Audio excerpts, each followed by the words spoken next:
In 1914, the Russian Empire sent 15 million men to fight in a war most of them didn't understand, against enemies most couldn't name, for reasons most would never know. Nearly 2 million would die. Almost 3 million would rot in enemy prison camps. And in the end, the empire that sent them would cease to exist entirely. Tonight, we follow one of those 15 million, a peasant farmer named Mikhail. And this is what the Great War looked like through Russian eyes. So before we get into this, if you're the kind of person who falls asleep to these stories, do me a favor and hit subscribe. I'm always curious where everybody's listening from, so drop your city and the time in the comments. It's wild to me that someone in Manchester might be hearing this at 2 in the morning while somebody else in Los Angeles is just getting into bed. Anyway, let's go. All right, we're heading back to August 1914. But hold on, get comfortable first. Fix your pillow if you need to. Pull up that blanket, 'cause where we're going, you're going to want to be cozy. Picture a village. Not much of a village, really. 30, maybe 40 wooden houses with thatched roofs spread along a muddy track that some optimists once called a road. The village of Kanka sits about 40 versts east of Saratov, which means absolutely nothing unless you know that Saratov is itself in the middle of nowhere, 1,000 miles from anywhere that matters.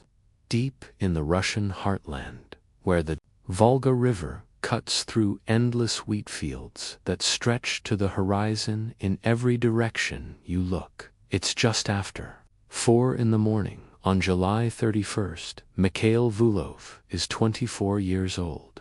He's been awake for an hour already, because that's when farmers wake up, and he's been a farmer his entire life. His father was a farmer, and his father's father was a farmer, going back as far as anyone in the family can remember.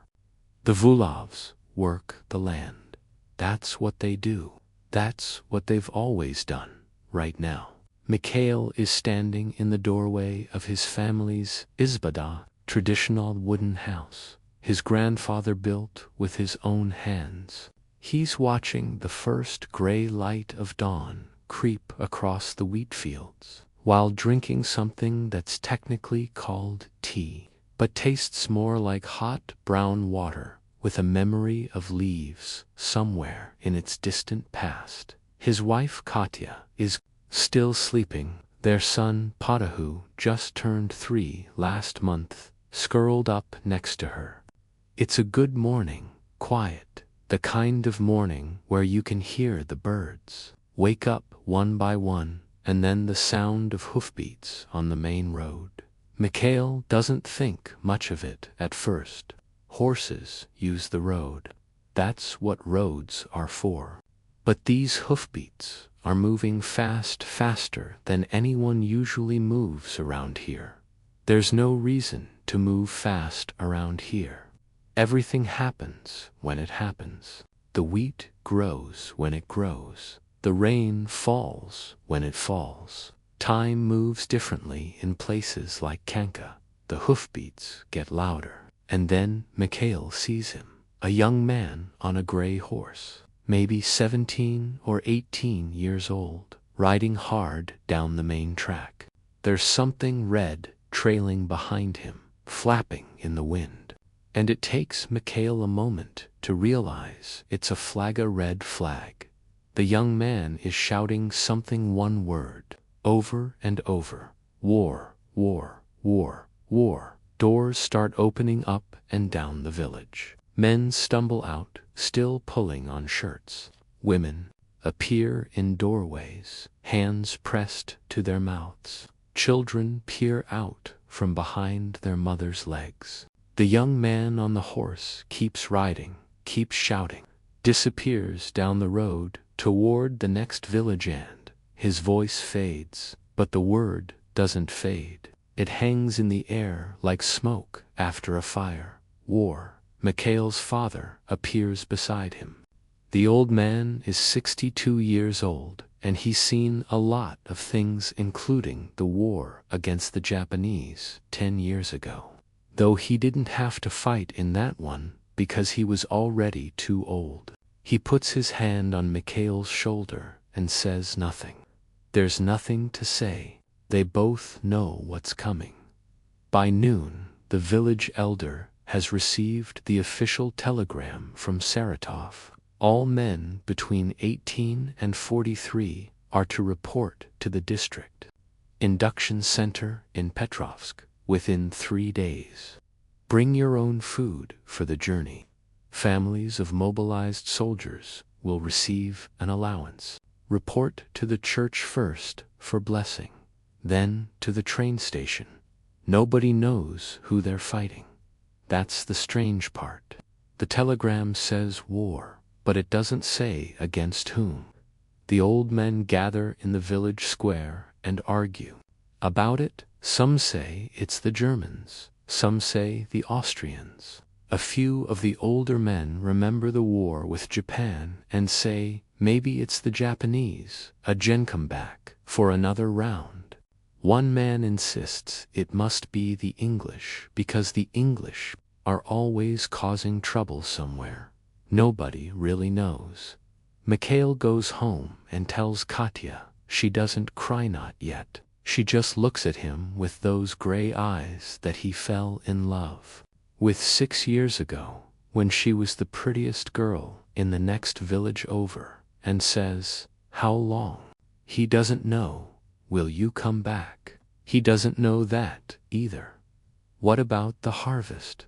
That one he has an answer for. His younger brother Sergei is only 16, too young for the draft. Sergei and their father will handle the harvest. The women will help. They'll manage. Somehow, they'll manage. They always manage. The next 2 days pass in a blur. There's a feast the night before he leaves, not much of a feast by city standards. But for Kanka, it's practically a banquet. Potatoes and black bread and salted fish and a pig that the village elder sacrifices for the occasion. The village can't really afford to sacrifice a pig, but this is tradition. You send your men off to war properly. You give them something to remember. There's vodka, 2 lots of vodka. The men drink too much and sing songs that start out cheerful and end up sad, the way all Russian songs do eventually. Mikhail's father gives a toast about honor and duty and protecting the motherland, and his voice cracks at the end. Nobody mentions it because that would be embarrassing for everyone. Katya gives Mikhail a small icon of St. Nicholas that belonged to her grandmother. She sews it into the lining of his coat so it will be close to his heart. She makes him promise to say a prayer every night. She makes him promise to write. She makes him promise to come home. He promises all of it. Little Pata doesn't understand what's happening. He's 3. How could he understand? He just knows that Papa is leaving, and Mama is sad, and everyone keeps hugging him too tight. He gives Mikhail a drawing. He made a scribble of colored marks that's supposedly a picture of their horse, though it looks more like a brown cloud. Mikhail folds it carefully and puts it in his pocket next to his heart, right above where the icon is sewn into his coat. The morning of departure comes too fast. 14 men from Kanka are leaving for the war. 14 out of a village of 200. That's a lot of hands gone from the fields right before harvest season. But nobody complains, at least not out loud. This is duty. This is what you do when the Tsar calls. They walk to Petrovsk. It takes most of the day. The road is terrible, and the dust coats everything. By the time they arrive, Mikhail's throat is so dry he can barely swallow. The induction center is chaos pure, absolute chaos. Thousands of men from dozens of villages, all crammed into a space meant for maybe a few hundred. There aren't enough clerks to process everyone. There aren't enough doctors to examine everyone. There aren't enough supplies for everyone. Mikhail waits in line for 6 hours. When he finally reaches the front, a tired clerk takes his name and his village and his age and hands him a slip of paper that says he's now a soldier in the 226th Infantry Regiment of the Imperial Russian Army. That's it. No uniform yet. No rifle, no training. Just a piece of paper that says his life no longer belongs to him. The train to the front takes 4 days in a cattle car with 40 other men, sleeping on straw, eating whatever food they brought from home, stopping at stations where local women hand out bread and water and sometimes chai. Nobody knows where they're going. The officers don't tell them anything, and maybe the officers don't know either. Mikhail makes friends with a man named Pavlik from a village about 50 versts from Kanka. Pavlik is 28 years old and has a wife and 4 children, and he's terrified, though he tries not to show it. They share food. They share stories about home. They share the long, uncomfortable silences when there's nothing left to say. The train crosses into what used to be Poland. The landscape changes. The villages look different. The people speak differently. Mikhail has never been more than 30 versts from Kanka in his entire life, and now he's hundreds of miles from Homen, a place where the signs are in languages he can't read, surrounded by men he doesn't know, heading toward a war he doesn't understand. They finally arrive at a depot behind the lines and receive their equipment, sort of. Mikhail gets a uniform. It doesn't fit. The pants are too short, the coat is too big, and the boots are made for someone with much smaller feet. But at least it's a uniform. He looks like a soldier now, even if he doesn't feel like one. But there's no rifle. The sergeant explains that there aren't enough rifles to go around. Some men will get them, others will have to wait. When a man with a rifle falls, he says, another man picks it up. That's how it works. The war hasn't even started for Mick. Already he's learning the first lesson of the Russian army. There's never enough. 3 weeks of training follow what passes for training. They march, they dig trenches, they practice bayonet charges with wooden sticks because they still don't have enough rifles. They learn to identify German uniforms, Austrian uniforms, and how to tell the difference between enemy artillery and friendly artillery, though in practice it all sounds like the E.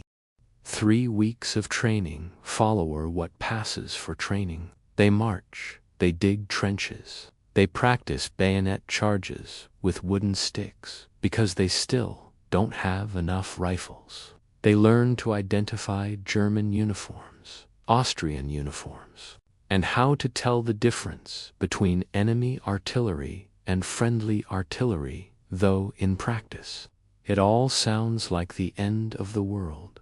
An older soldier named Dmitri takes Mikhail under his wing. Dmitri is maybe 40 years old, with a face like cracked leather and eyes that have seen things he doesn't talk about. He fought in the war against Japan 10 years ago. He knows what's coming. Stay low, Dmitri tells him. Keep your head down. Don't volunteer for anything. Don't trust anyone who seems too eager. And when the shooting starts, find a hole and stay in it until someone tells you different. August 20th, 1914, The regiment moves up to the front lines near a place called Gumbinnen in East Prussia. Mikhail has a rifle now. He took it from a man named Yuri, who caught a piece of shrapnel in the throat during the approach march. He didn't know Yuri. They never spoke. But he has his rifle, now his ammunition pouch, and his bayonet. He's a real soldier. The German lines are maybe 500 meters away, across a stretch of farmland that looks remarkably like the farmland back home. Same wheat, same gentle hills, same sky overhead. It's strange to think that people are going to die here, in a place that looks so much like everywhere else. The order comes to advance. Mikhail's hands are shaking. His whole body is shaking. He looks at Pavlik, who's shaking too. He looks at Dmitri, who isn't shaking at all, just watching the German lines with those ancient eyes of his, waiting. The whistle blows and then they're up and running across the field. Hundreds of men, thousands of men, all screaming and charging toward the German positions, while bullets snap past their heads and artillery shells explode all around. Manned men fall and don't get up, and other men stumble and keep running, and the whole world is noise and chaos and fear. Mikhail doesn't remember much of what happens next. Later, he'll learn that the Battle of Gumbinnen was technically a Russian victory. The Germans retreated, the advance continued. But in the moment, there's no way to know that. There's only the running and the shooting and the screaming, and the smell of gunpowder and blood, and the faces of the men who fall around him. He survives that night, huddled in a captured German trench that still smells like the men who built it. Mikhail takes out the drawing his son made and unfolds it carefully, the brown cloud that's supposed to be a horse. He looks at it for a long time. Then he reads it and puts it back in his pocket and says the prayer he promised Katya he would say every night. He doesn't know it yet, but this is only the beginning. In 6 days, disaster will strike. In 6 days, everything will change. In 6 days, 92,000 Russian soldiers will disappear into German prison camps, and a general will walk into a forest alone and put a bullet in his own head rather than face what's coming. But that's 6 days from now. Tonight, Mikhail is a living day. That's enough. That's all that matters. He's alive, and the stars are out. And somewhere far to the east, in a little village called Kanka, his wife is probably looking at the same stars and thinking about him. He closes his eyes. Tomorrow will come whether he's ready for it or not. 6 days after Gumbinnen, Mikhail's regiment receives orders to move south. Nobody explains why. Orders in the Russian army don't come with explanations. They just come. You follow them or you don't. And if you don't, well, that's a conversation you have with a firing squad at dawn. So, Mikhail packs his kit and falls into line and starts marching, because that's what soldiers do. The weather is brutal. Late August in East Prussia should be pleasant enough, but there's a heat wave sitting over the region like a wet wool blanket, and the roads are choked with dust, and water is scarce because the wells in this part of the country are few and far between. Men start dropping from heat exhaustion by midday. The officers push them to keep moving. Pavlik walks beside Mikhail for a long time. Neither of them says anything. There's nothing to say. Just put one foot in front of the other. Just keep moving. Just survive until the next rest stop. Where do you think we're going? Pavlik finally asks. Mikhail shrugs. South? I know south, but where south? Why south? Does it matter? Pavlik thinks about this for a moment. I suppose not. They keep walking. Here's the thing about the Russian army in 1914 that nobody back in Saratov or Moscow or St. Petersburg understands. The army is huge, absolutely massive. Millions of men spread across hundreds of miles of front. And the generals back at headquarters there, looking at maps and moving little wooden pieces around, and thinking they understand what's happening, but they don't. They can't, because the maps don't show the heat and the dust and the exhaustion. The maps don't show the supply wagons stuck in mud 15 miles behind the front. The maps don't show the telegraph lines that keep getting cut, or the radio operators who send messages in plain language, because nobody taught them how to use the codes properly. The maps definitely don't show what's about to happen to the Second Army. See while Mikhail and Pavlik and the rest of their regiment are trudging south through the East Prussian countryside.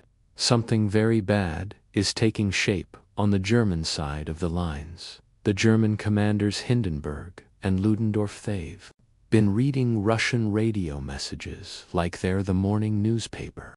The Russians have been broadcasting their battle plans, their troop movements, their supply routes, all of it completely unencrypted, just sending it out into the air for anyone to hear. The Germans hear everything, and they use that information to set a trap. Mikhail's regiment is part of the First Army under General Rennenkamp. They've been pushing west, driving the Germans back, feeling pretty good about themselves. But to the south, there's another Russian army, the Second Army, under General Samsonov, and Samsonov's army is walking straight into a noose. August 26, the trap springs. Mikhail doesn't know it at the time. He's still marching, still following orders, still putting one foot in front of the other. But somewhere to the south, German artillery opens up on the flanks of the Second Army. German infantry sweeps around behind them. The jaws of the trap begin to close. The first sign of trouble comes that evening. A rider appears on the road ahead, his horse lathered. He's shouting something Mikhail can't make out at first, but then the words become clear, and they're not good words. Disaster, encirclement. The Second Army is surrounded. The officers huddle together and argue in low, urgent voices. Nobody tells the enlisted men anything, but you don't need to be told. You can see it in the way the officers keep looking south. You can hear it in the distant rumble of artillery that never seems to stop. We should help them, Pavlik says. We should march south and break through the German lines and save them. An old sergeant overhears this and laughs. It's not a happy laugh. Break through, he says. Boy, we don't even know where the German lines are. We don't know where our own lines are. We don't know anything. That's the problem. He spits in the dust and walks away. Mikhail watches him go in, feels something cold settle in his stomach. Back in Kanka, everyone talked about the war like it was going to be a quick thing, a few months. Maybe the Russian army would roll over the Germans the same way a farmer's cart rolls over a beetle in the road. Nobody mentioned the possibility that the beetle might fight back. Nobody mentioned anything like this. That night, nobody sleeps well. The artillery to the south keeps pounding a rhythm like a giant's heartbeat, steady and relentless. Every few minutes, a brighter flash lights up the horizon. Mikhail lies on his back and stares at the stars and tries to imagine what's happening under that pounding. Thousands of men, probably huddled in trenches, or running across open ground, or dying in ways he doesn't want to think about. He touches the icon sewn into his coat, says a prayer. It doesn't make him feel better, but he says it anyway. The next 3 days are chaos. Orders command, then different orders come that contradict the first orders. Then no orders come at all. The regiment marches south, then east, then south again. They see German cavalry in the distance, but the cavalry doesn't attack. They hear artillery constantly, a low rumble like thunder that never stops coming from the south, where the Second Army is dying. Refugees start appearing on the roads. Russian soldiers, but not organized soldiers. Broken soldiers. Men without rifles, without units, without hope. They've been walking for days. They've seen things they don't want to talk about. Some of them have the look of men who've stopped being fully human-like, something behind. Their eyes has switched off and might never switch back on. Mikhail stops one of them, a young man about his own age, with empty eyes and a uniform caked in mud and something that might be blood. The uniform is torn at the shoulder, and there's a bandage on his hand, gray and dirty, wrapped around fingers that are probably infected by now. What happened? Mikhail asks. The young man stares at him for a long moment. His lips move, but no sound comes out at first. Then he says one word, everything. And he keeps walking, shuffling past, like a man in a dream, heading east toward Russia, toward home, toward anywhere that isn't the place he just came from. Pavlik watches him go. You think he'll make it? Mikhail doesn't answer. There's no point. They both know the answer. More refugees come. Dozens of them, then hundreds. A river of broken men flowing east. More refugees come. Dozens of them, then hundreds. A river of broken men flowing east, and Mikhail's regiment is marching against the current, heading toward the thing all these men are running from. It feels wrong. It feels like swimming toward a waterfall. Here's what happened to the Second Army, though Mikhail won't learn the full story until much later. General Samsonov had over 150,000 men under his command. Good men, brave men, men who'd marched hundreds of miles to fight for their country. And the Germans surrounded them, completely cut off their supply lines, cut off their communications, cut off any possibility of retreat. For 3 days, the Russians fought to break out. Some units managed to escape, most didn't. The Germans captured over 90,000 prisoners. 90,000. That's not a number that makes sense when you say it out loud. That's a whole city's worth of men marching into German captivity, with their hands raised and their spirits broken. 30,000 more were killed or wounded.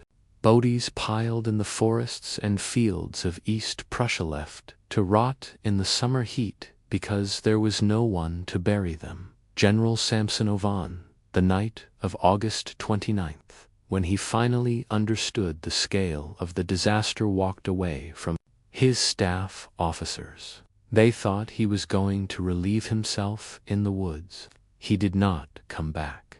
They found his body the next day. He'd shot himself rather than face the Tsar and explain how he'd lost an entire army. Mikhail hears about Samsonov's death a week later, sitting around a campfire with what's left of his regiment. The mood is grim. Everyone knows someone who was in the Second Army. Everyone has heard the stories about the prisoners, about the dead, about the German machine guns that cut down whole battalions in minutes. Dmitri, the old soldier who fought in Japan, pokes at the fire with a stick and says nothing for a long time. The Japanese beat us, he finally says. Beat us bad. But this is worse. This is the kind of defeat you don't come back from. We'll come back from it, someone says. Russia always comes back. Dmitri shakes his head. I'm not talking about the country. I'm talking about the army about us. Something breaks inside men when they see this kind of thing. I've seen it before. Once it breaks, it doesn't fix itself. Pavlik looks at Mikhail. Neither of them says anything. The Germans don't stop after Tannenberg. 2 weeks later, they hit the First Army at the Masurian Lakes. Mikhail's regiment is right in the middle of it. This time, there's no victory like at Gumbinnen. This time, the Germans have the upper hand. Then they use it. The retreat starts slowly and then all at once, Mikhail remembers running through a forest at night, bullets snapping through the branches, overhead, men falling and not getting up, the sound of German voices somewhere behind them in the darkness. He remembers losing track of Pavlik in the chaos and spending 3 hours searching for him before finding him huddled behind a fallen tree but shaking so badly he can barely hold his rifle. I thought you were dead, Mikhail says. Pavlik just shakes his head, can't speak. The fear has stolen his voice. They run together after that. Stay close. When you find someone you trust in this kind of madness, you don't let them go. The forest seems endless. Every tree looks the same. Every shadow might be a German soldier. Mikhail's lungs are burning, and his legs are screaming, and his boots are filled with something wet that might be sweat or might be blood. He can't tell anymore. The weight of his rifle feels like it's doubled since morning, but he keeps running because stopping means dying. Dawn brings no relief. The Germans are still coming. You can hear them crashing through the underbrush, calling to each other in that hard language that sounds like rocks grinding together. Officers are shouting orders, but nobody's listening anymore. The regiment has broken into pieces, every man for himself, every small group stumbling east, trying to find their way back to the Russian lines, hoping the lines still exist. They retreat for 5 days. Mikhail eats whatever he can find, berries from bushes that might be poisonous, bread stolen from an abandoned farmhouse, water from streams that taste like mud and probably worse. His stomach cramps constantly, but he keeps moving, because what else can you do? By the time the Russian army finally stops retreating, they're back where they started. Every mile they'd gained, every inch of East Prussia they'd conquered, all of it is gone. The Germans have pushed them back across the border and locked the door behind them. Mikkel sits on a stump and takes out his son's drawing, the brown cloud that's supposed to be a horse. It's gotten crumpled from all the running and fighting and sleeping in ditches, but it's still there. He smooths it out on his knee and looks at it for a long time. He writes a letter to Katya that night. The words come slowly. His hand is shaking, partly from exhaustion and partly from something else. How do you explain what you've seen to someone who hasn't seen it? How do you describe the sound of a man dying 3 feet away from you? The smell of a body that's been lying in the sun too long? The way your hands shake for hours after the shooting stops? You don't. You just write, I'm alive. I'm coming home. He doesn't tell her about Tannenberg, doesn't tell her about the 90,000 prisoners or the general who shot himself in the woods, doesn't tell her about the running and the fear and the bodies he's seen and the friends he's already lost. He just tells her that he's alive and he misses her and he misses Poda and he hopes the harvest went well. He asks about the cow, about his father's health, about whether the well is still giving good water. Small things, normal things, things that belong to a world that feels very far away now. a world where people worry about crops and weather. Instead of bullets and artillery, he tells her he'll be home soon. He doesn't believe it, but he writes it anyway. Because what else can you say? What words exist for the thing he's experienced? There aren't any. You just write that you're alive and you love your family and you hope to see them again. And you fold the letter and give it to the mail clerk and hope it actually makes it home. Because mail from the front is spotty at best. The clerk looks at the stack of letters in his hand, hundreds of them, thousands, probably from the whole regiment. All those men writing to wives and mothers and children, all those words of love and hope and lies. You think these actually get delivered? Pavlik asks, watching the clerk walk away. Some of them, Mikhail says. Maybe. Mine won't. My wife can't read anyway. Mikhail hadn't thought about that. Pavlik had never mentioned it before. But of course most of the women in villages like theirs never learned to read. The priest would have to read the letter to her. The whole village would know what Pavlik wrote. War takes everything from you, even your secrets. That night, lying under the stars, Mikhail thinks about what Dmitri said about things breaking inside men, about damage that doesn't fix itself. He wonders if something is breaking inside him. He doesn't know yet that this is only the beginning. The disaster at Tannenberg, as terrible as it is, will pale in comparison to what's coming in a few months. The Russian army will score victories against the Austrians that will make the whole empire celebrate. But then the Germans will the retreat will begin again. And this time, it won't stop for hundreds of miles. 1 man in 3 will have no rifle. An officer will say next summer, pleading with the French for help. 1 man in 3. The poor fellows wait patiently under the hail of shrapnel for their comrades to fall so they can collect their weapons. But that's still months away. Tonight, Mikhail closes his eyes and tries to sleep. He dreams about wheat fields, about his wife's face, about his son's laugh, about the village of Kanka 40 versts east of Saratov where life goes on whether he's there or not.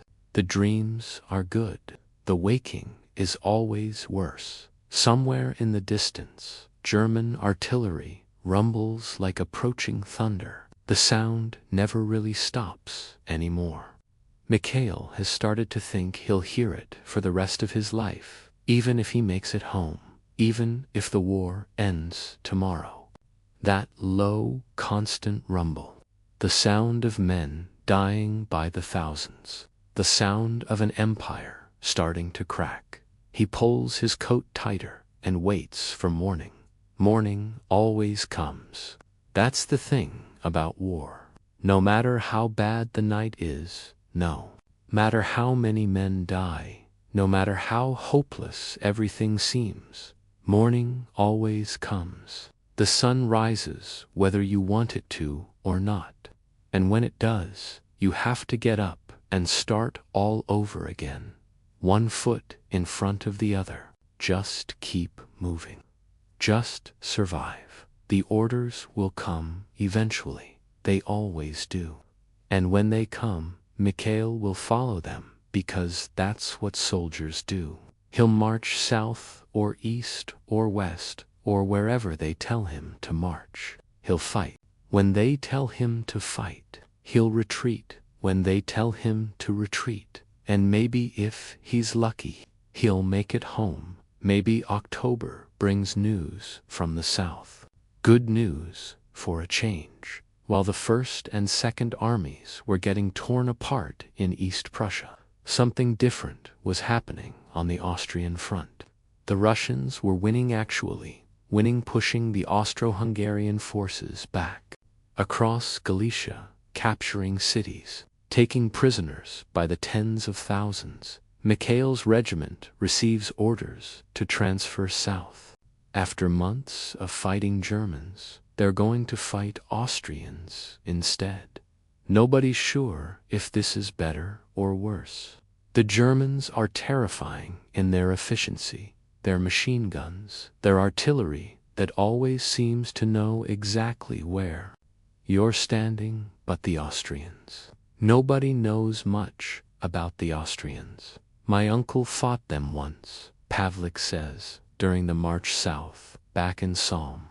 While the First and Second Armies were getting torn apart in East Prussia, something different was happening on the Austrian front. The Russians were winning actually, pushing the Austro-Hungarian forces back across Galicia, capturing cities, taking prisoners by the tens of thousands. Mikhail's regiment receives orders to transfer south. After months of fighting Germans, they're going to fight Austrians instead. Nobody's sure if this is better or worse. The Germans are terrifying in their efficiency, their machine guns, their artillery that always seems to know exactly where you're standing. But the Austrians, nobody knows much about the Austrians. My uncle fought them once, Pavlik says, during the march south, back in some border skirmish before I was born. He said they weren't so bad. Lots of different people all mixed together, and Czechs and Poles and God knows what else. Half of them don't even speak the same language as their officers. Sounds like us, Mikhail says. Pavlik laughs. It's the first time Mikhail has heard him laugh since the retreat from the Masurian lakes. Yeah, he says, I suppose it does. The Austrian front is different from the German front in ways Mikhail notices immediately. For one thing, the landscape is different. Instead of the flat farmland of East Prussia, Galicia rolls with gentle hills and deeper valleys. The Carpathian Mountains rise in the distance, snow already capping their peaks event. Though it's only October. The villages here have a different character too. The churches have different shapes. The people speak languages Mikhail has never heard before. For another thing, the fighting is different. The Austrians don't have the same cold precision as the Germans. Their artillery isn't as accurate. Their officers seem confused, half the time issuing orders that don't make sense, sending troops to positions that have already been abandoned. And the soldiers themselves. The first time Mikhail's regiment captures a group of Austrian prisoners, something strange happens. There are maybe 50 of them, hands raised, uniforms dirty and torn. The Russian soldiers surround them, rifles ready, waiting for orders, and then one of the prisoners starts speaking in Russian. Well, not exactly Russian, but close. Close enough that Mikhail can understand most of what he's saying. The man is Czech, he explains, from a village near Prague. He was drafted into the Austrian army against his will. He doesn't want to fight Russians. He never wanted to fight Russians. Russians are slaves. Czechs are slaves. We're brothers. The man pleads. Please, we surrender.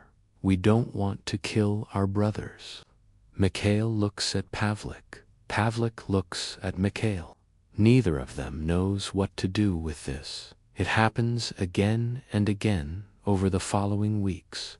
The Austro-Hungarian army is a patchwork of peoples who don't particularly like each other and definitely don't want to die for the Habsburgs. Czechs surrender in groups, Slovaks too, Croatians, Bosnians, Galician Poles, who'd rather be fighting for Russia than against it. Russian commanders start spreading the word that Russia is here as a liberator, freeing the Slavic peoples from Austrian oppression. It's propaganda, mostly. Mikhail knows that, but there's something true in it, too. These men really don't want to fight. Some of them actively sabotage their own army, firing their rifles into the air during attacks accidentally, getting lost during maneuvers, providing information to Russian scouts about Austrian positions. The victories pile up at Niz. The Russians smash through Austrian lines and send them reeling backward. At Lemberg, one of the great cities of Galicia, the Russian army marches through streets lined with cheering crowds. Cheering, can you imagine? After the nightmare of East Prussia, people are actually cheering for them. Mikhail writes to Katya about Lemberg. He describes the buildings, the churches with their golden domes, the cobblestone streets. He doesn't mention the bodies they passed on the way in, or the smell that still hangs over parts of the city, or the way some of the cheering crowds looked more terrified than happy. He just tells her about the churches and the cobblestones and how beautiful it all is. He's getting better at lying in his letters. November brings the siege of Persimisl. Persimisl is a fortress, a real fortress, not just a line of trenches, but an actual, honest-God fortification with walls and towers and underground bunkers and enough guns to hold off an army. The Austrians have packed it full of soldiers and supplies and dug in for a long fight. Looking at it from the Russian lines, Mikhail feels something close to awe. The walls rise up against the gray sky like something out of a fairy tale, something built by giants in a time before time. How are we supposed to take that? He asks Dmitri. The old soldier shrugs. We don't take it, we wait, we starve them out. And so they do. The Russian army surrounds the fortress and settles in for a siege. Siege warfare is different from the running and fighting Mikhail has gotten used to. It's slower, more boring in a way. You dig trenches, you watch the walls, you wait for something to happen. Occasionally, the fortress guns open up and you dive for cover, but mostly you just sit there and wait. Time moves differently during a siege. Hours feel like days. Days feel like weeks. You start to forget what it was like to move freely, to walk somewhere without looking over your shoulder. The worst part is the cold. The winter comes early that year. By December, the ground is frozen, solid, and the snow is knee-deep. Everyone is miserable. The Austrian garrison is more miserable, trapped inside their fortress with supplies running low. But that doesn't make Mikhail feel any warmer. He sleeps in a dugout he shares with Pavlik and 3 other men, all of them pressed together for warmth, breathing each other's breath, smelling each other's unwashed bodies. You know what I miss, Pavlik says one night, his voice barely above a whisper in the darkness. What? Clean feet. I used to have clean feet. Remember clean feet? Mikhail tries to remember the last time his feet were clean. He can't. It's been months. His boots are falling apart. His socks are more whole than fabric. And his feet are covered in blisters and calluses, and probably some kind of fungus that he doesn't want to think about. I remember clean feet, he says. I think I'd give anything for clean feet right now. Anything. What about clean hands? Hands I can live without. But feet, man, clean feet. It's a stupid conversation, the kind you have at 2 in the morning when you can't sleep, and you're cold and hungry and scared, and there's nothing else to talk about. But it makes Mikhail smile for a moment. Just a moment. Things feel almost normal. Christmas comes and goes. Someone finds a bottle of vodka from somewhere. They pass it around and sing songs and pretend that everything is fine. The officers look the other way. Everyone needs this. Even the fortress, silent and dark across the frozen plain, seems to pause for the holiday. Word comes from the south. The Ottoman Empire has entered the war. At first, this seems like a disaster, another enemy. The Russian army is already stretched thin, fighting Germans in the north and Austrians in the center.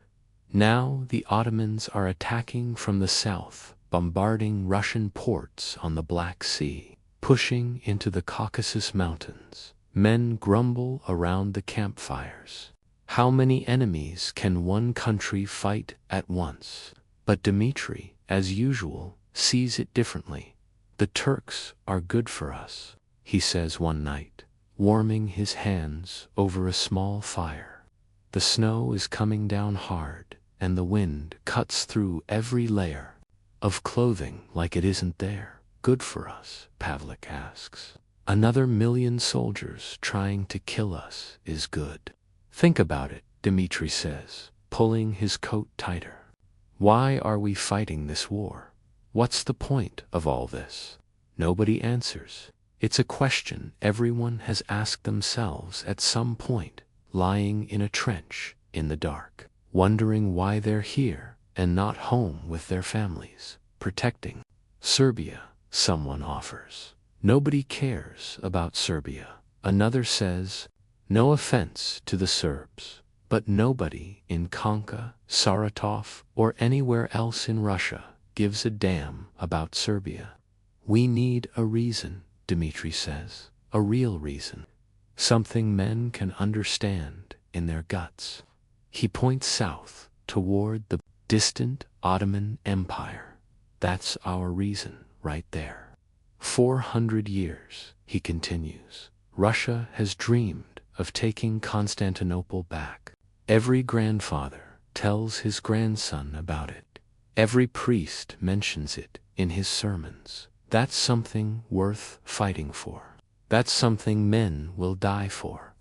These men really don't want to fight. Some of them actively sabotage their own army, firing their rifles into the air during attacks, accidentally getting lost during maneuvers, providing information to Russian scouts about Austrian positions. The victories pile up at Niš. The Russians smash through Austrian lines and send them reeling backward. At Lemberg, of the great cities of Galicia, the Russian army marches through streets lined with cheering crowds. Cheering, can you imagine? After the nightmare of East Prussia, people are actually cheering for them. Mikhail writes to Katya about Lemberg.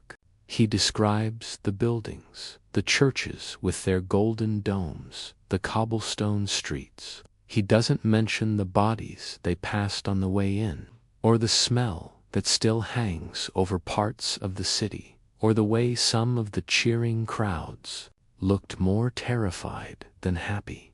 He just tells her about the churches and the cobblestones and how beautiful it all is. He's getting better at lying in his letters. November brings the siege of Persimysl. Persimysl is a fortress, a real fortress, not just a line of trenches, but an actual, honest-God fortification with walls and towers and underground bunkers and enough guns. Christmas comes and goes. Someone finds a bottle of vodka from somewhere. They pass it around and sing songs and pretend that everything is fine. The officers look the other way. Everyone needs this. Even the fortress, silent and dark across the frozen plain, seems to pause for the holiday. Word comes from the south. The Ottoman Empire has entered the war. At first, this seems like a disaster, another enemy. The Russian army is already stretched thin, fighting Germans in the north and Austrians in the center. Now the Ottomans are attacking from the south, bombarding Russian ports on the Black Sea, pushing into the Caucasus Mountains.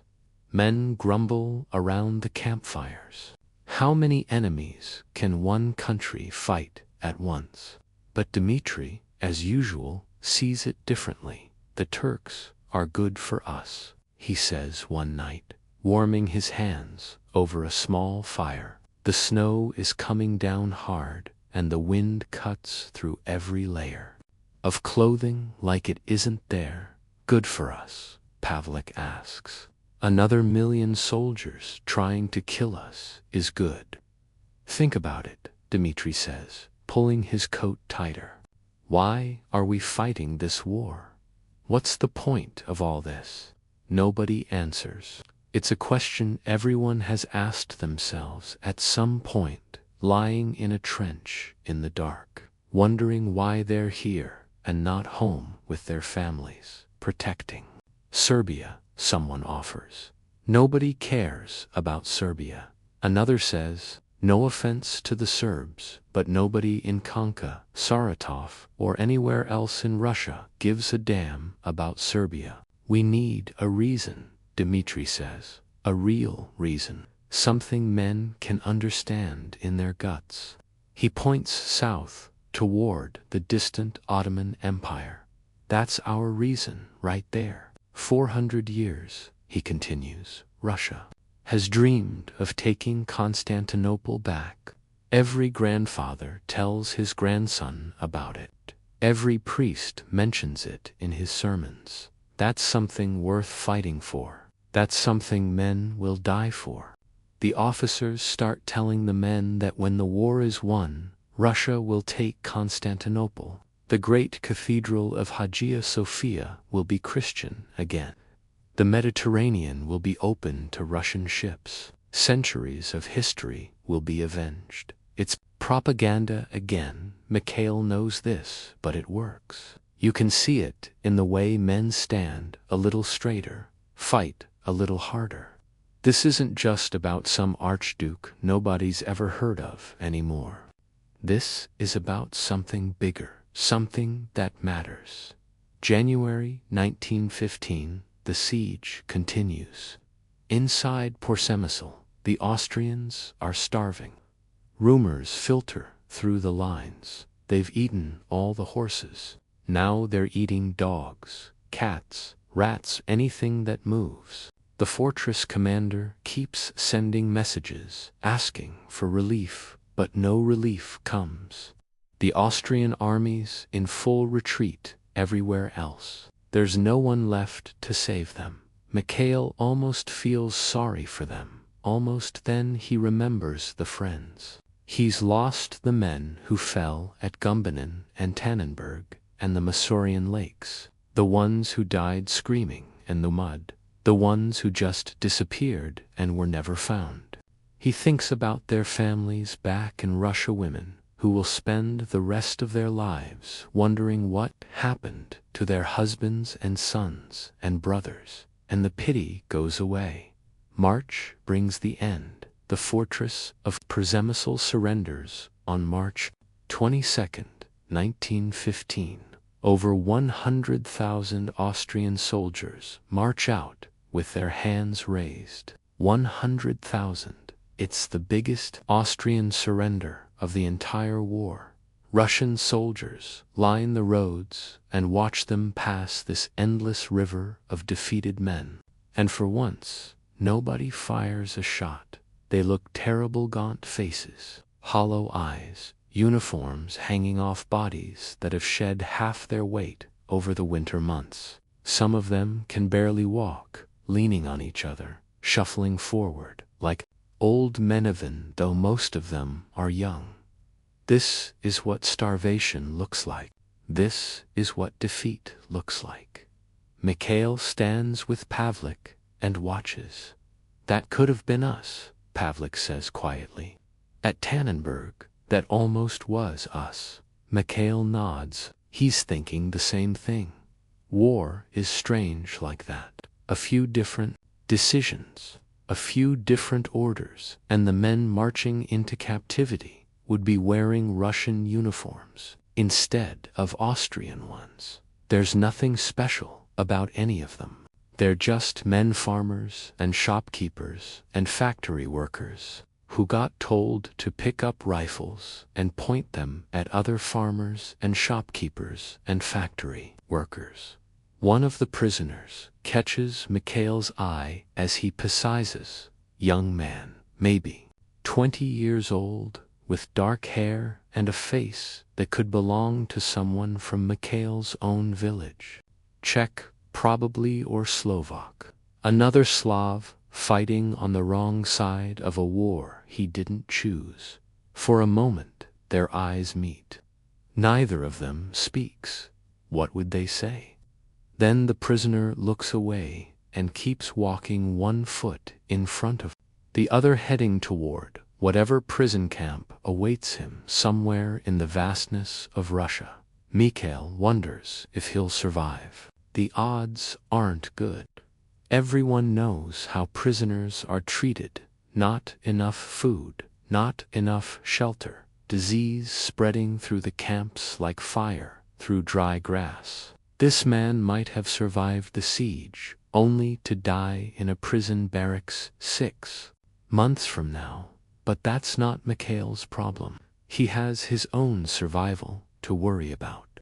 That night, there's celebration in the Russian camp, real celebration, not the forced cheer of Christmas. Men are laughing and drinking and singing. Officers shake hands and congratulate each other. Someone produces an accordion and there's dancing, actual dancing in the snow.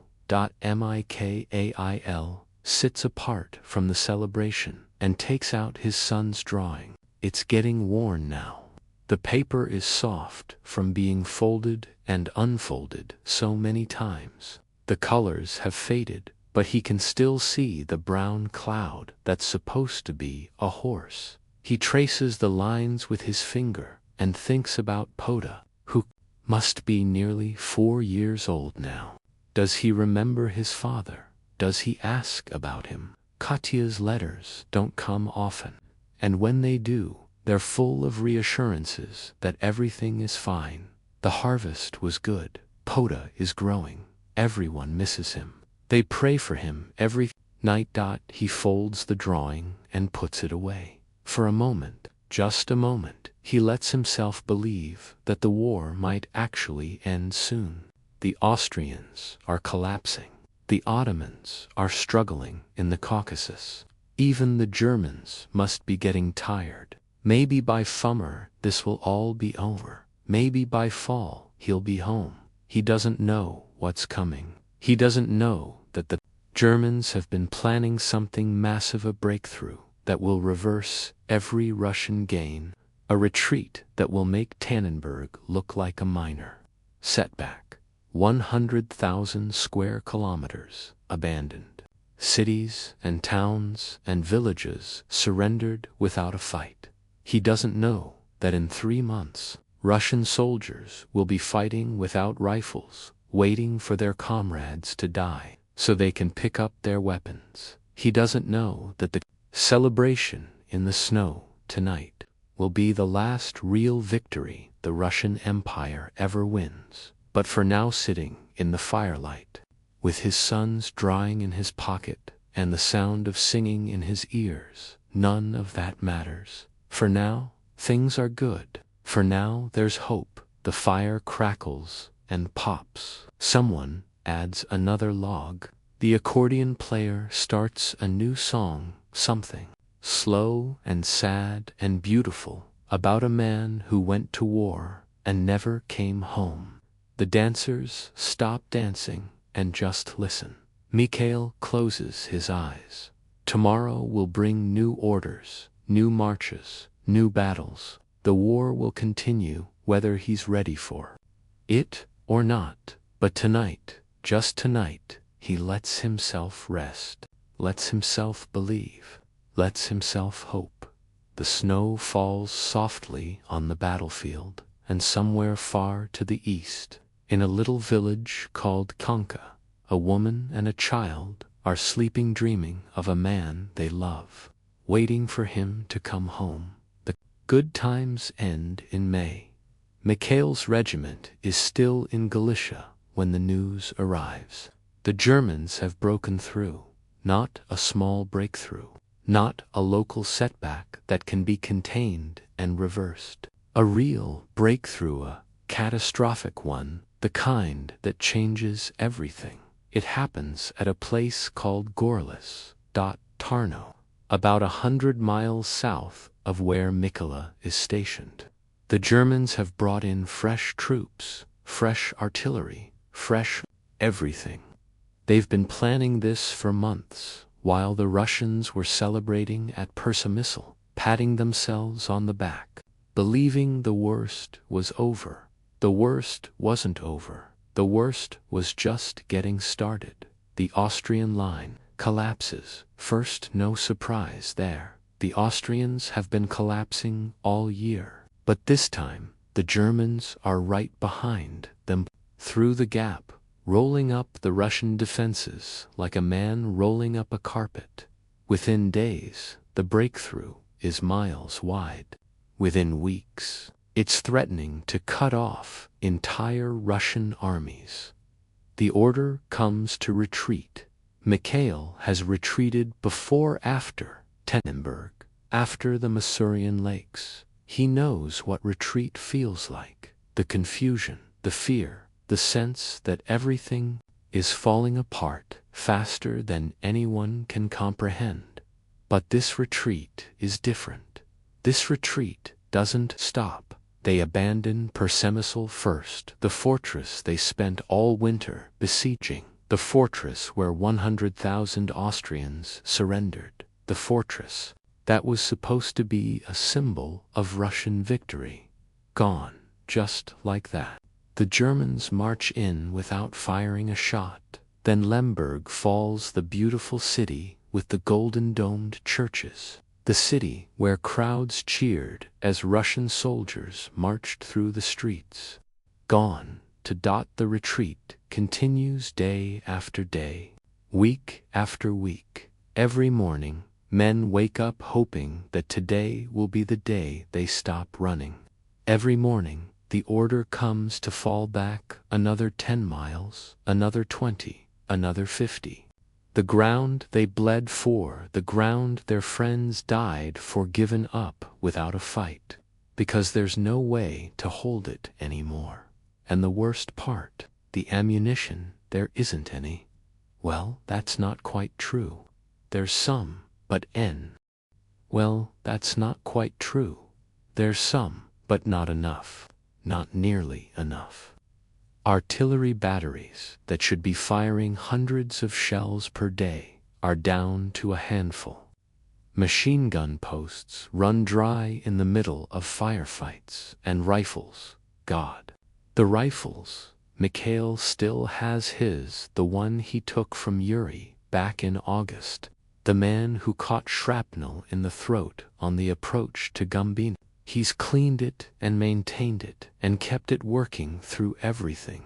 The woodstock is worn smooth from handling now. The metal is scratched and dented, but it still fires true. And that's what matters. That's everything, because not everyone has one. Not even close.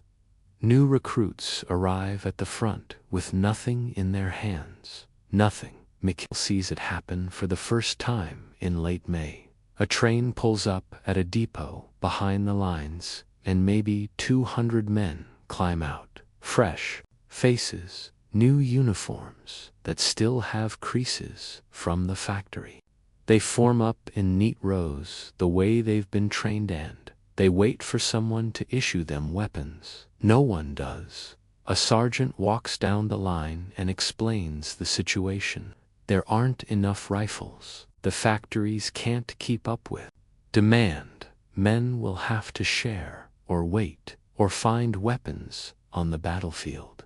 Find weapons on the battlefield. That's actually what he says. Like rifles are something you stumble across while taking a walk. Like dead men are a natural resource to be harvested. One of the new men speaks up. But how are we supposed to fight without weapons? The sergeant doesn't have an answer. He just shrugs and walks away. They're told to wait. Wait for what? Wait for someone to die so they can pick up their weapon. That's the actual plan. That's the actual official strategy. Men are sent into combat unarmed, told to follow behind the armed soldiers, told to grab a rifle when one becomes available. When one becomes available means when the man carrying it gets killed. Mikhail watches a group of these new recruits arrive one evening in June. They're young, 18, 19 years old. Boys, really. They've had maybe 2 weeks of training before being shipped to the front.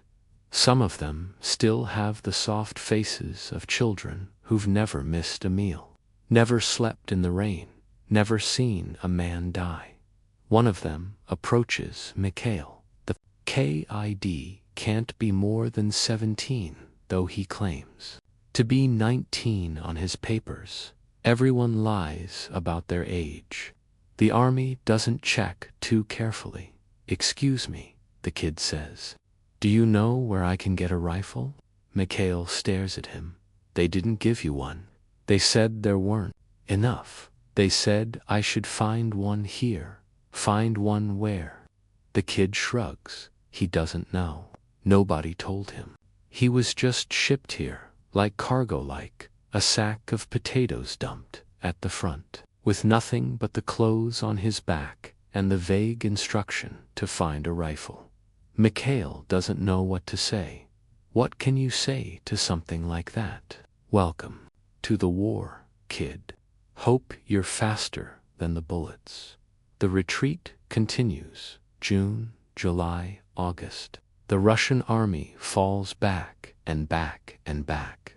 Warsaw falls, the great city, the heart of Russian Poland, conquered by the Germans. Brest falls. The fortresses fall, one after another. Dominoes toppling. Everything collapsing at once. An officer tells Mikhail's regiment they've given up over 100,000 square kilometers. 100,000.Mikhail doesn't even know how to picture that. It's bigger than some countries, bigger than anything he can imagine. All that land, all those villages and towns and cities now under German boots. People are fleeing too, not just soldiers, but civilians. Whole populations uprooted and running east, away from the German advance. Mikhail sees them on the road. Sometimes families with everything they own piled on carts, old people walking with canes, children crying. Everyone moving in the same direction, always east, away from the war that won't stop coming. Some of the soldiers help when they can, share food, give directions, but mostly there's nothing to do. The civilians are just as trapped as the soldiers, maybe more so. At least soldiers have orders to follow, places to be. The civilians have nothing but the desperate need to get away. One afternoon, Mikhail's regiment passes through a village that's being evacuated. The army has ordered everyone out. Scorched earth, they're calling it. Don't leave anything for the Germans. Burn what you can't carry. It sounds sensible when you say it fast, like a military strategy. But when you see it happening, it's something else entirely. There's an old woman standing in the doorway of a house that's been marked for burning. She won't leave. Soldiers are trying to convince her, their voices patient at first, then frustrated, then desperate. But she just stands there, arms crossed, shaking her head.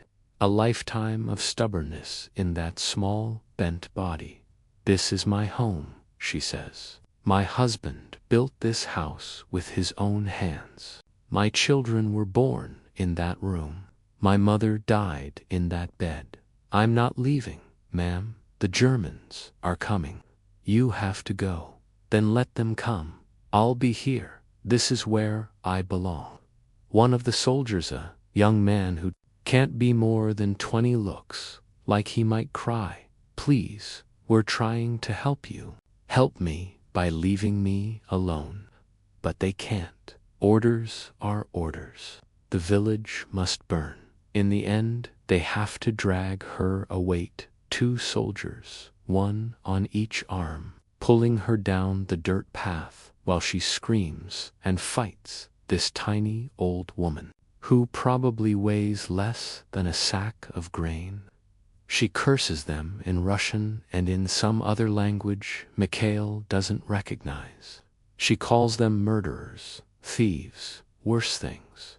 They set fire to the house as she watches. The flames catch slowly at first, then spread, licking up the wooden walls, consuming the thatched roof. She stops fighting, just goes still, watches the flames consume everything she ever knew, everything she ever was. Mikhail thinks about Kankaba, his own izba, the one his grandfather built, about Katya and Pata inside it, going about their lives, not knowing what's happening out here.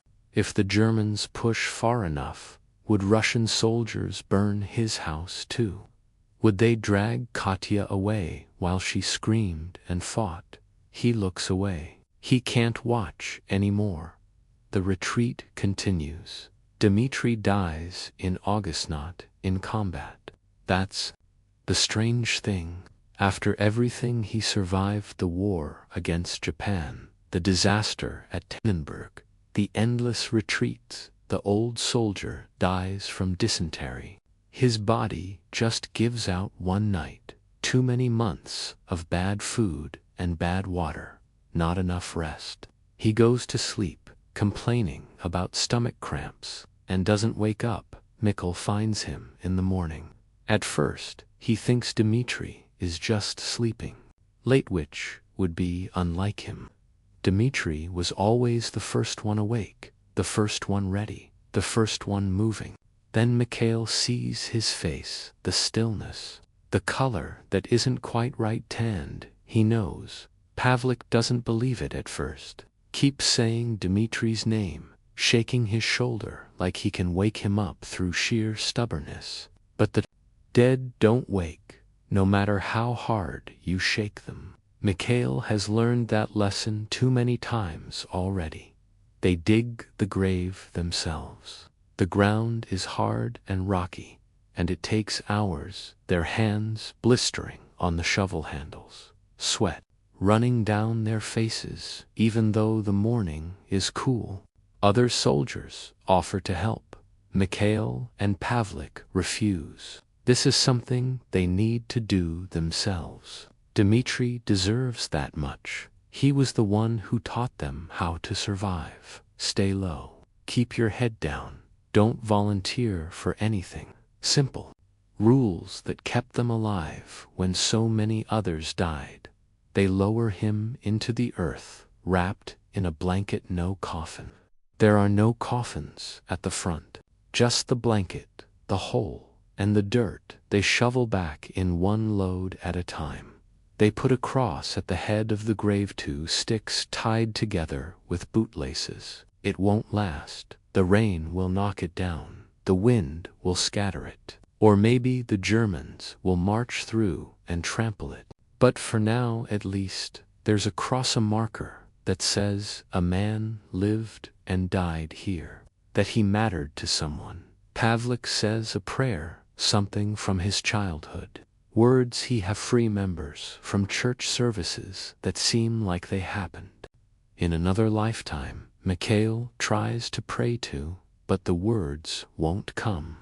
He's not sure he believes in prayers anymore, not after everything he's seen. What kind of God lets this happen? What kind of God watches men die for nothing and does nothing to stop it? He doesn't say this out loud. You don't say things like that. Not here. Not ever. That night, for the first time since the war began, Mikhail cries. He doesn't make any noise. He can't afford to. Men would hear. Men would talk. So he just lies in the darkness with tears running down his face, thinking about Dmitri, thinking about home. thinking about all the men who've died and all the men who are going to die before this thing finally ends, if it ever ends. September brings a change. That night, for the first time since the war began, Mikhail cries. He doesn't make any noise. He can't afford to. Men would hear. Men would talk. So he just lies in the darkness with tears running down his face, thinking about Dmitri, thinking about home, thinking about all the men who've died and all the men who are going to die before this thing finally ends, if it ever ends. September brings a change. Tsar Nicholas II takes personal command of the army. The news spreads through the ranks like wildfire. The Tsar himself, the little father, coming to lead them personally. Some men take this as a sign of hope. If the Tsar is taking charge, things must be about to get better. The Tsar wouldn't put himself at risk unless he knew they could win. Others see it differently. Pavlik is one of them. He's desperate, Pavlik says, keeping his voice low so the officers won't hear. The generals have failed. The war is falling apart. He's taking command because there's no one else left to blame. Why? He's desperate, Pavlik says, keeping his voice low so the officers won't hear. The generals have failed. The war is falling apart. He's taking command because there's no one else left to blame. You shouldn't say things like that. Why not? It's true. Mikhail doesn't argue. He's not sure Pavlik is wrong. The retreat finally slows in late September. The front stabilizes somewhere east of where it was a year ago, east of all the ground they won, east of all the victories that turned to ash. The Germans have outrun their supply lines. They need to stop and reorganize before pushing further. The Russian army uses the pause to catch its breath. Reinforcements arrive. Ammunition trickles in, not enough, never enough, but more than before. The factories back home are finally starting to produce what the army needs. Too little, too late, but something. Mikhail looks at a map one evening, borrowed from a lieutenant who owes him a favor. He traces the front line with his finger. A year ago, Russian soldiers were standing in East Prussia, threatening the German heartland. Now they're hundreds of miles east, and the Germans are the ones doing the threatening. 100,000 square kilometers. 100,000 kilometers of Russian territory given up because there weren't enough rifles, weren't enough shells, weren't enough anything, because generals made stupid decisions and soldiers paid for them with their lives, because the whole rotten system finally showed what it was made of. And what it was made of was nothing. Mikhail folds the map and gives it back. He writes to Katya that night, tells her he's alive, tells her the fighting has slowed down, tells her maybe the worst is over. He doesn't know if he believes it. He takes out his son's drawing, the brown cloud horse. It's barely recognizable anymore, worn thin by months of handling. The colors faded to ghosts, but he can still see it, can still remember the day Poda made it sitting on the floor of their izba with colored pencils someone had given him, tongue sticking out in concentration the way children do when they're focused on something important. That was a lifetime ago. That was another world. Mikhail folds the drawing carefully and puts it back in his pocket. He lies down on the hard ground, wraps himself in his coat, and closes his eyes. Tomorrow will bring new orders, new positions, new preparations for whatever comes next. The Germans aren't done. The Austrians aren't done. The war isn't done. There's still so much dying left to do. But tonight, at least, the guns are quiet. Tonight, at least, he can sleep. And somewhere in the darkness, far from the front lines, a kid with no rifle huddles in a trench and waits for morning, waits for the battle that might give him a weapon, waits to see if he'll live or die based on how quickly someone else stops breathing. That's the war now. That's what it's become. 1 man in 3 has no rifle. The poor fellows wait patiently under the hail of shrapnel for their comrades to fall so they can collect their weapons. Those are the words a Russian general will use, pleading with the French ambassador for help. Words that will echo through history. Words that capture something so broken, so wrong, so completely absurd that it doesn't seem like it could possibly be true. But it is true. Mikail knows it's true. He's seen it with his own eyes. And he knows deep in his bones that the war is far from over, that the worst isn't behind them after all, that somewhere ahead, in the months and years to come, there are horrors waiting that he can't even imagine yet. But for now, he sleeps. For now, that's enough. Stories travel through the army like smoke through cloth. You can't stop them, can't control them. One day, nobody knows anything. The next day, everyone is talking about something that happened hundreds of miles away, passing it from man to man, each telling, adding, or subtracting details until you can't tell anymore what's true and what's legend. The story of the Osweak fortress reaches Mikhail's regiment in late August, just as the Great Retreat is finally slowing down. A fortress in the swamps of what used to be Russian Poland.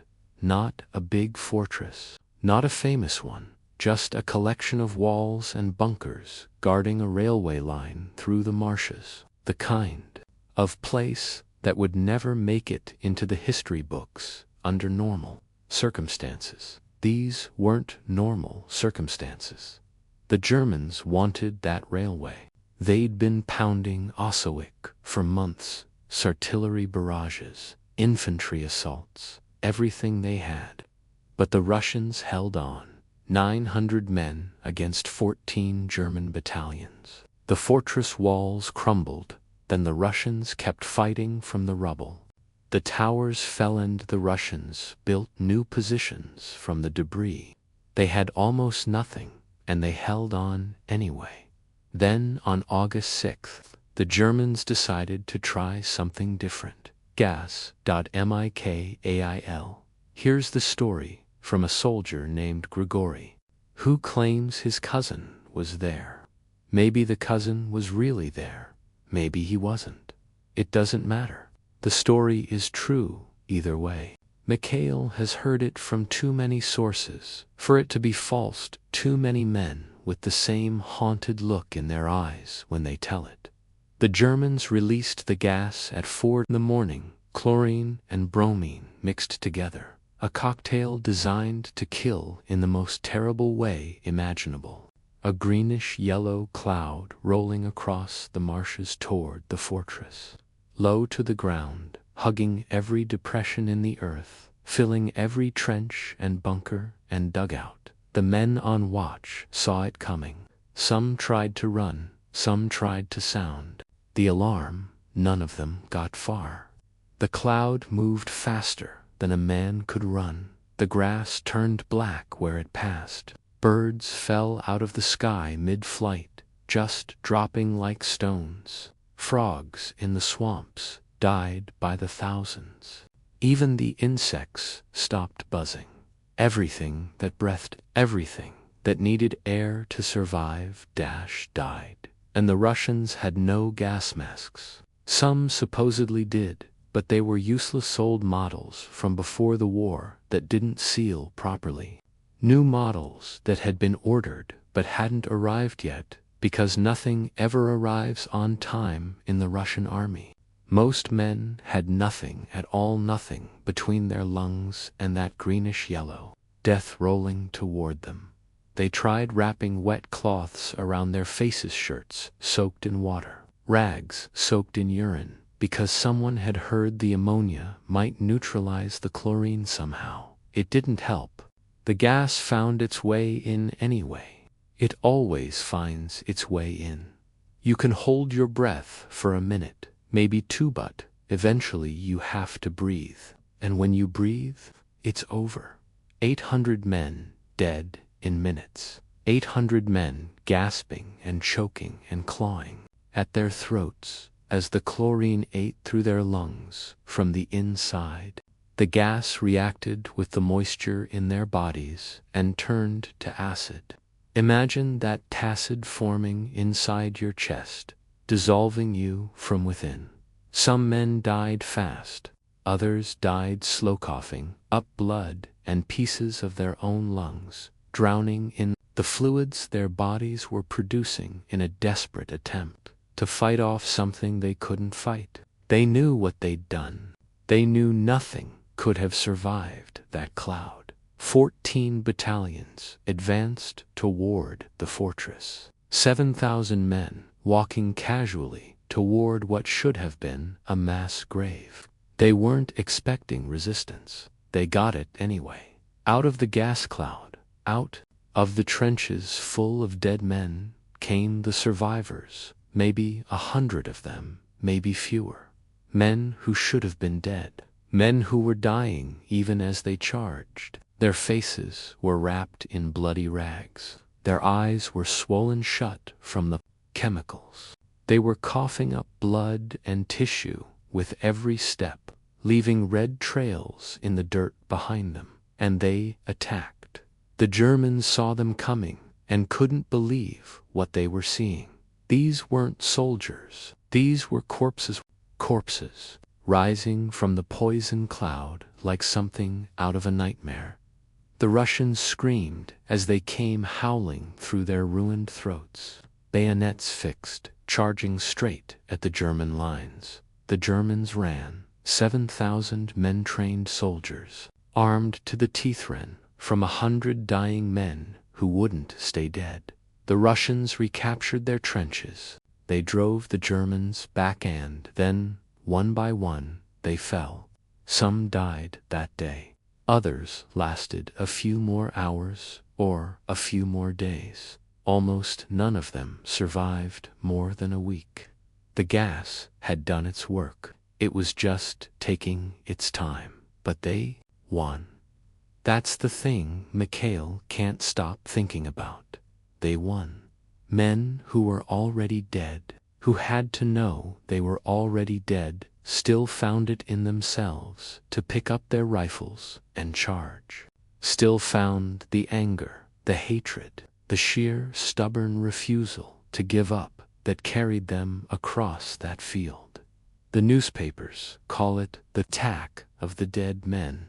Mikhail doesn't know what to call it. Heroism, madness, both. He lies awake at night, thinking about those men, thinking about what it must have felt like to breathe that gas and know you were going to die and decide to die fighting instead of lying down. Thinking about whether he could do the same thing if he had to. He hopes he never finds out. Winter comes again. Mikhail's regiment is stationed somewhere east of Vilna now, in a landscape of frozen lakes and dense forests. The front has stabilized. The Germans are dug in. The Russians are dug in. Nobody's going anywhere.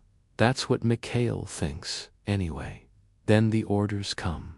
The French are in trouble again. The Germans are hitting them hard at a place called Verdun, grinding them down. In a battle that's already killed tens of thousands. The French need help.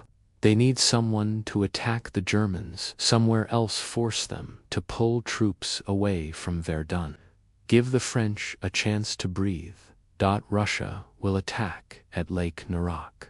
Mikhail looks at the map when the lieutenant shows it to them. Lake Narak is a big lake in the middle of a swamp in a region that's barely inhabited, even in summer. Mikhail looks at the map when the lieutenant shows it to them. Lake Narak is a big lake in the middle of a swamp in a region that's barely inhabited, even in summer. It's March now. The ground is still frozen. The snow is still deep.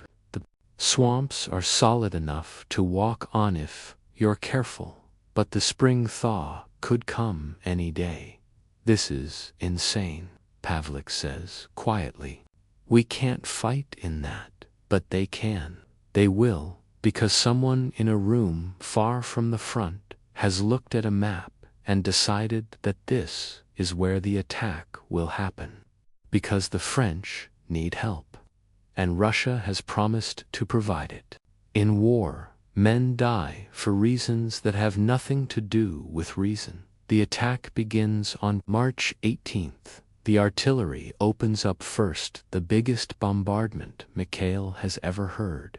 Thousands of guns firing at once. A sound so loud it stops being sound and becomes something else, a pressure in your chest, a vibration in your bones. The shells fall on the German positions across the lake, throwing up fountains of dirt and ice and snow. Then the infantry advances. Mikhail's regiment is in the second wave. He watches the first wave go, thousands of men trudging across the frozen marshland toward the German lines. They move slowly. The snow is up to their knees in places, up to their waists in others. They look like they're wading through white water, pushing against a current that wants to drag them down.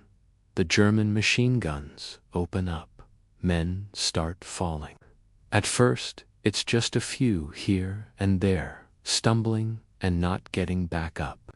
Then more. The neat lines dissolve into chaos as men try to find cover in a landscape that offers none. The snow isn't deep enough to hide in. The ice isn't thick enough to stop bullets. They're just out there, dying in the open. The order comes to advance. Mikhail goes. He doesn't remember much of what happens. Next, just fragments, flashes, the feeling of his boots breaking through ice into freezing water underneath. The sound of bullets snapping past his head. A man in front of him going down with a grunt, falling face first into the snow and not moving. Pavlik, somewhere nearby, shouting something he can't hear over the gunfire. They make it to a trench, German, abandoned, half collapsed. They pile in and take cover and wait for orders that don't come. Hours pass. The sun goes down. The temperature drops, and then the real nightmare begins. During the day, the attacks had churned up the ground. The snow had melted in places, mixed with mud and blood and God knows what else. Men had waded through it, getting soaked up to their chests. Their uniforms were heavy with freezing water. Their boots were full of it. Their skin was wet and raw from hours of marching and fighting in that slush. And now, as night falls and the temperature plunges below freezing, all that water starts to turn to ice. Mikhail feels it happening, the wetness in his clothes going stiff, his trousers hardening against his skin like they're turning to wood. The mud around his boots solidifying, gripping tighter and tighter. He tries to move on, finds that he can't. His legs are stuck, frozen into the ground like posts set in concrete. He's not the only one. All around him, men are trapped, cemented to the earth by ice that's forming around them, on them, through them. A man to his left is whimpering, pulling at his legs, trying to break free.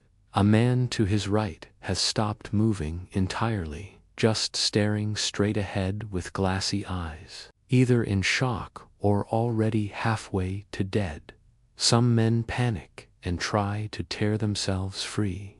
The ice cuts their skin, draws blood that freezes immediately, rips their clothes, holds them tighter. Other men just give up sitting in the frozen muck, waiting for someone to help them. No one helps. How can anyone help? The officers are trapped.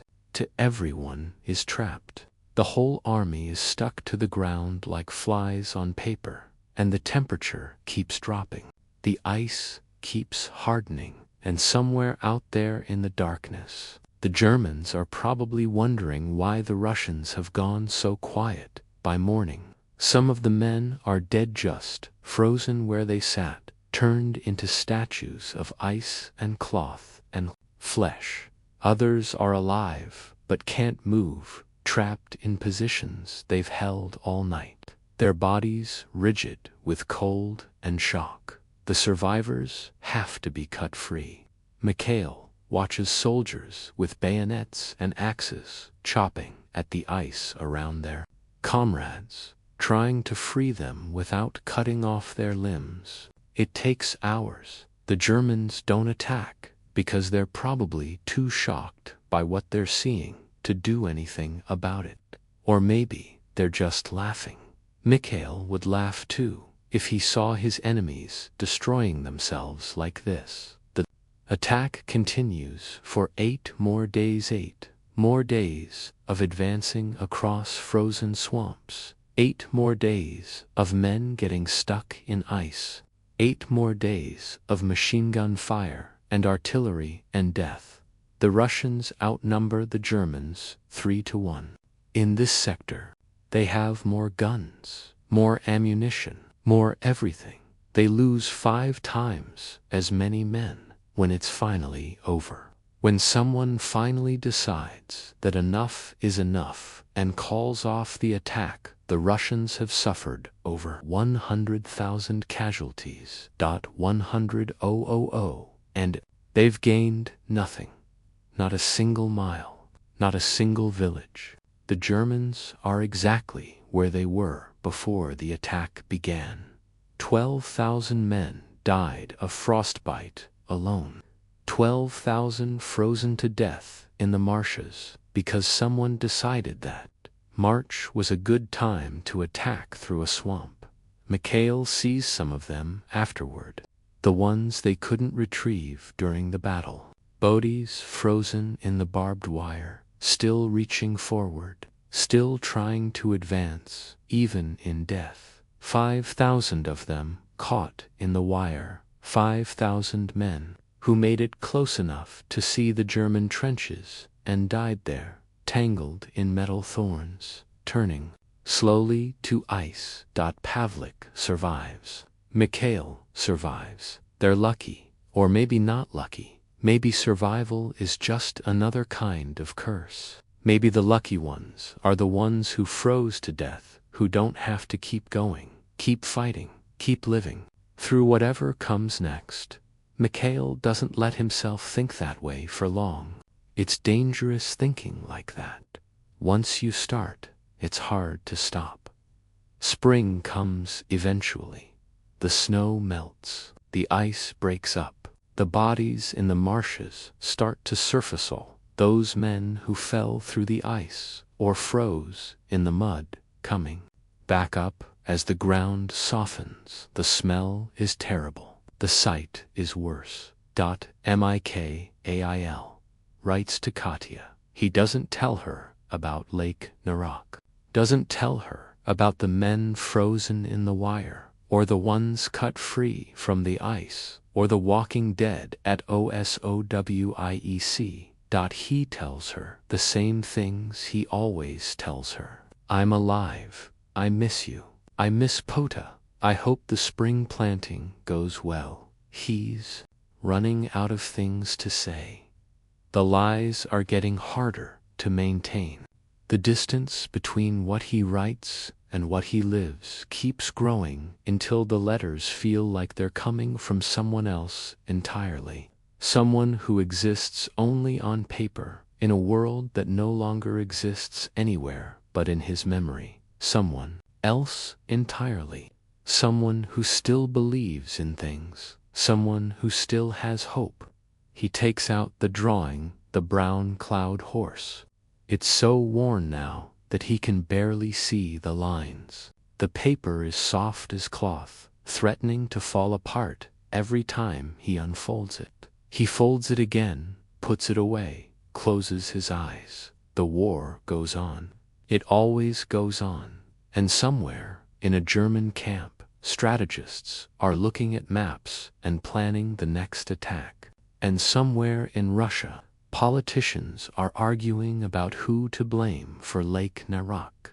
And somewhere in France, men are dying at Verdun in numbers that make Lake Narak look like a skirmish. But here, in a trench on the Eastern Front, Mikhail just wants to sleep, just wants to forget for a few hours that any of this is real.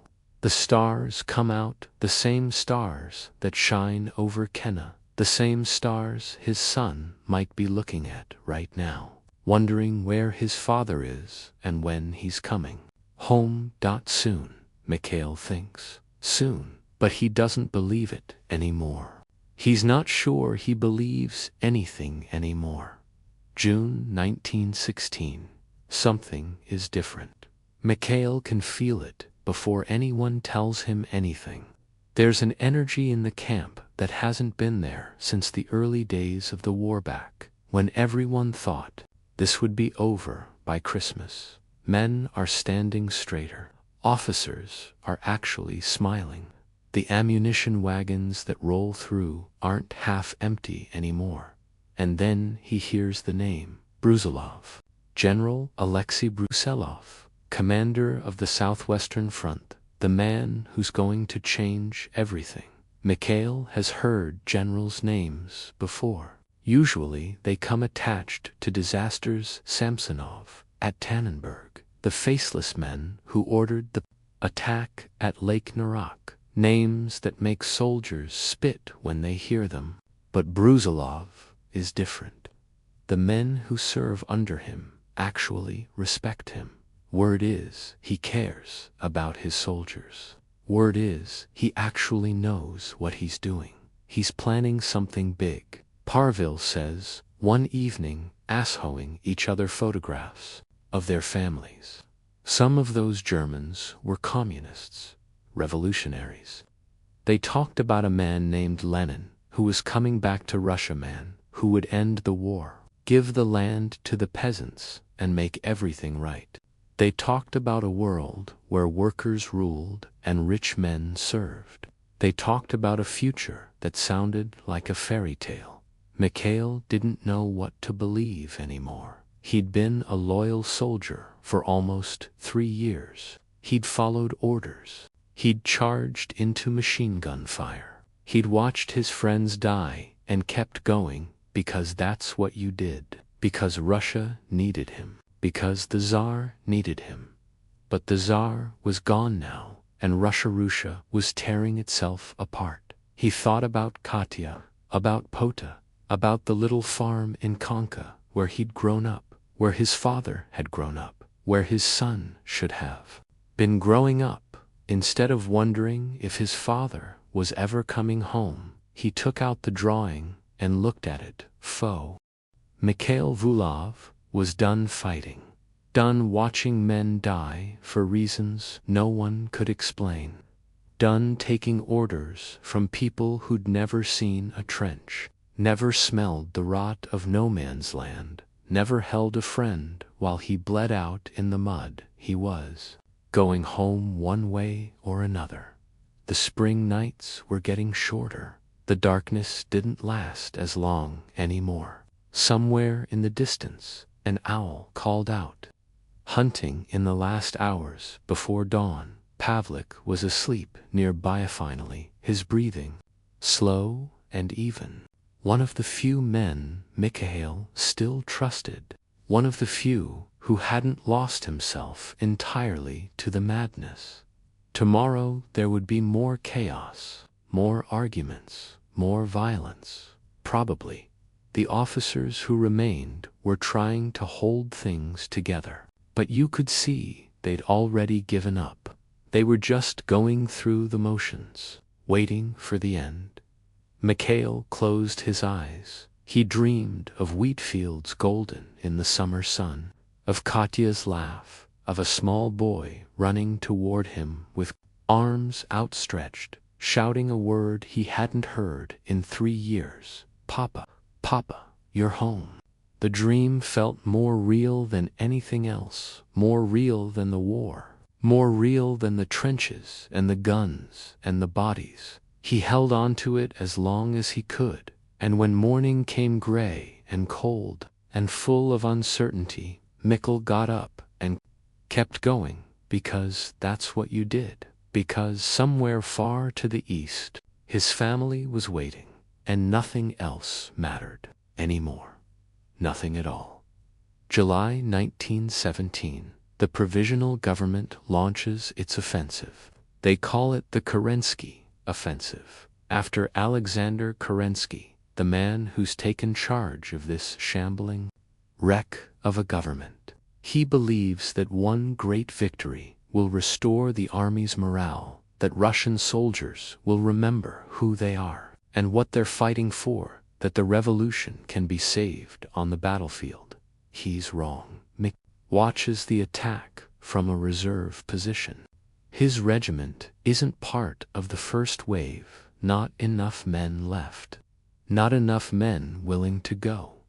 They sit in trenches that smell like rot and despair, and watch other soldiers advance across the same ground that's been fought over a dozen times. Before the first day goes well, the Russians push forward. The Germans fall back. For a few hours, it almost looks like the old days, like the Brusilov offensive before everything went wrong. Then the Germans counterattack. It's not even a big counterattacks, a few divisions. Nothing compared to what they threw at the Russians in 1915. But it doesn't matter. The Russian army breaks, not bends, dash breaks. Entire regiments drop their weapons and run. Officers try to rally them and get trampled. Units that held together through 3 years of hell simply dissolvement, scattering in every direction, caring about nothing except getting away. Mikhail runs too. There's no shame in it anymore. No point pretending. The war is over.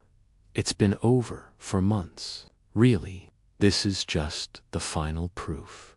The Russian army doesn't exist anymore. There's just 1 million men in uniform who want to go home. The retreat doesn't stop. The Germans advance almost without resistance, taking back in days what the Russians spent years and millions of lives to capture. Riga falls. Then more cities. The front collapses so completely that it stops being a front at all. Just chaos.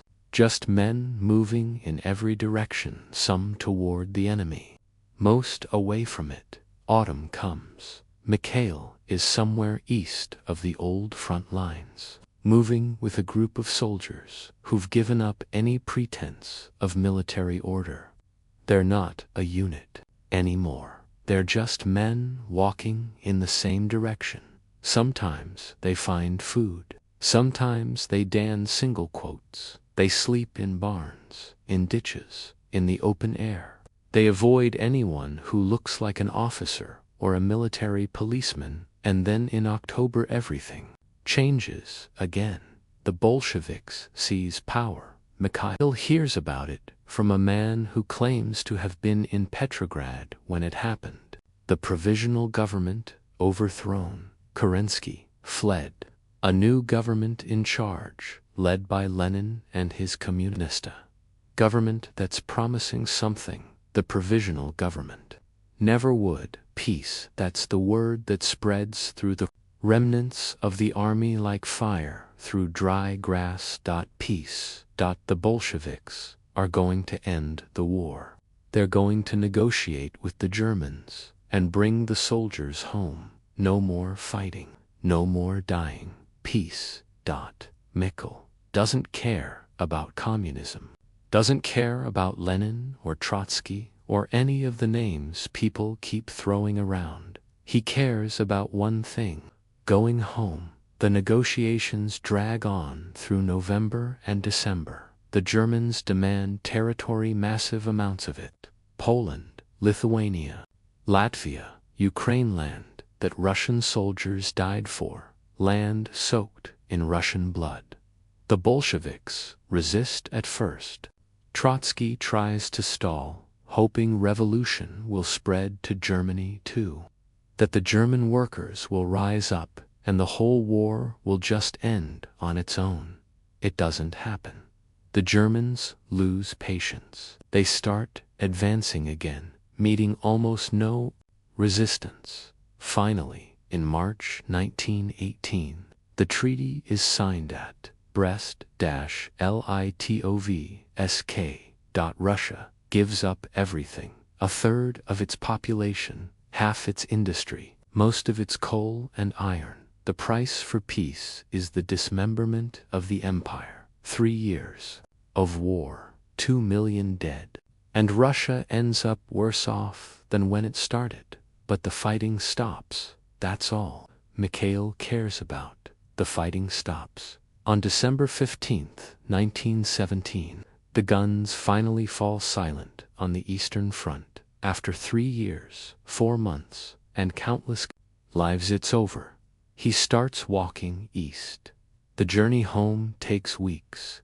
The railroads are chaos. Trains run when they feel like it, stop where they want to, get commandeered by whoever has the most guns. Stations are packed with men trying to get somewhere, anywhere. Fights break out over seats, over bread, over nothing at all. Mikhail rides when he can, clinging to the outside of freight cars, packed into compartments so crowded he can barely breathe. Mostly, he walks through villages stripped bare by war and revolution, past fields that haven't been planted because there's no one left to plant them, through forests where deserters hide and bandits wait for easy prey. He learns to sleep with one eye open, learns to trust no one, learns to make himself invisible when armed men pass by. He sees things on that journey he'll never talk about. Bodies by the roadside that no one has buried. Villages burned to the ground. Men hanging from trees with signs around their necks: traitor, bourgeois, enemy of the people. The revolution is eating its own children, and Mikhail wants no part of it. He just wants to go home. Civil war is coming. Everyone knows it. The Bolsheviks have enemies everywhere: generals who want to restore the Tsar, politicians who want democracy, foreign powers who want to strangle communism in its cradle. Russia has traded one war for another, and this one might be even worse. But that's not Mikhail's war, not anymore. He keeps walking. The snow falls. The roads freeze. His boots wear through. He wraps his feet in rags, just like he did in the trenches. He's hungry more often than not. Cold all the time. But he keeps going, one foot in front of the other. East, always east. He passes through Saratov in late January. The city he remembers from before the war is gone. The streets are full of refugees, beggars, men in tattered uniforms, begging for bread. Shops are boarded up. Windows are broken. Someone has painted slogans on the walls. Death to the bourgeoisie. All power to the Soviets. Long live the revolution. Mikhail doesn't stop. Can't stop. He's too close now. 2 more days of walking through countryside that's starting to look familiar. Past landmarks he remembers from childhood. A crooked tree by the river. A stone wall that's been there for 100 years. The shape of the hills against the gray winter sky. And then A cold afternoon in early February, he sees it. Conca. Double quotes. I know. She looks at him. Was it worse there? Mikhail thinks about Tannenberg, about Lake Narak, about the men frozen in the wire, the boys with no rifles, the walking dead at OSOWIEC. About Dmitri dying of dysentery, about Pavla keeping him sane, about all the others, so many others, who did. The village looks smaller than he remembers, shabbier. Some of the houses are empty, their owners dead, fled or taken by the war that took so many. The church has a hole in its roof that no one's bothered to fix. The inn where he used to drink with his friends is boarded up. The smithy is cold and silent, but it's still there, still standing, still. Home. Mikhail stands at the edge of the village for a long moment, just looking. He's imagined this so many times, in the trenches, in the hospitals, on the long cold nights when death seemed closer than life. He imagined walking down this road and seeing these houses and knowing he'd made it, that against all odds, against all reason, he'd survived. Now that it's real, he almost can't believe it. He walks down the main street, slowly, each step deliberate. People stare at him from doorways and windows. Some recognize him, some don't. An old woman crosses herself when she sees him, like she's looking at a ghost. Maybe she is. So many men left this village, so few came back. Mikhail is not the same man who left here almost 4 years ago. That man was young and strong and believed in things that man had never seen. What a shell does to a human body. Had never watched a friend drown in mud. After all of Idi's home, the war is over. The empire is gone. The world he knew has been swept away, and something new is rising in its place. Something uncertain and dangerous and impossible to predict. And Mikhail Vula finally home. Finally safe. Finally at peace. Closes his eyes and sleeps. Real sleep. Deep sleep. The sleep of a man who has walked through fire and come out the other side. Dream of wheat fields, if you can. Dream of summer. Dream of a world where the guns are silent and the ones you love are near, and everything somehow is going to be okay. The story is over. Rest now. Sleep well.